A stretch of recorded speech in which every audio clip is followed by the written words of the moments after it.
जैसे ही भारत को WHO की असेंबली का अहम पद मिला, तैसे ही भारत ने अपनी निष्पक्ष जिम्मेदारी भी निभाना शुरू कर दिया है। पहले भारत चीन के खिलाफ कुछ भी खुलकर नहीं बोल रहा था, मगर अब भारत खुलकर उस निष्पक्ष जांच के समर्थन में आ गया है जिसको पिछले 2 महीने से अमेरिका, फ्रांस, ऑस्ट्रेलिया, जर्मनी जैसे देश उठा रहे थे।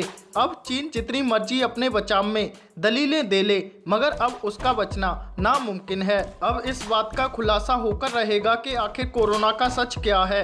एक तरह से कहें, अब भारत की मुट्ठी में चीन की गर्दन है। कोरोना वायरस को लेकर भारत ने चीन के खिलाफ ऐसी व्यूह रचना की है जिसमें चीन का फंसना तय है। चीन चाहकर भी ना तो इस व्यूह से निकल सकता है और ना ही भारत को दोष दे सकता है। दरअसल अमेरिका शुरू से ही चीन पर आरोप लगाता रहा है कि कोरोना वायरस चीन की देन है।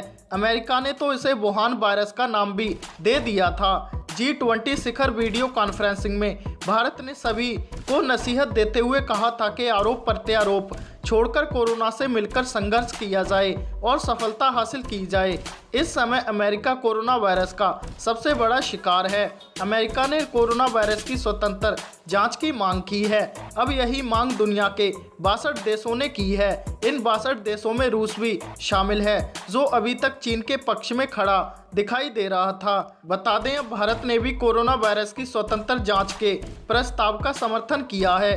भारत का इस प्रस्ताव को समर्थन करना बहुत महत्वपूर्ण माना जा रहा है, क्योंकि भारत आज ही WHO में एग्जीक्यूटिव बोर्ड का चेयरमैन बना है।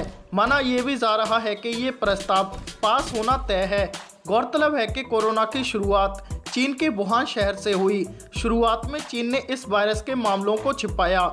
चीन की एक यूनिवर्सिटी ने कोरोना वायरस से चीन में मारे गए लोगों के नाम पूरे तथ्यों और प्रमाण के साथ लीक कर दिए। इसी के तुरंत बाद वुहान की सरकारी लैब के एक स्वास्थ्य अधिकारी ने चौंकाने वाला खुलासा किया कि कोरोना वायरस के शुरुआती सैंपल सरकार के निर्देश पर नष्ट कर दिए गए।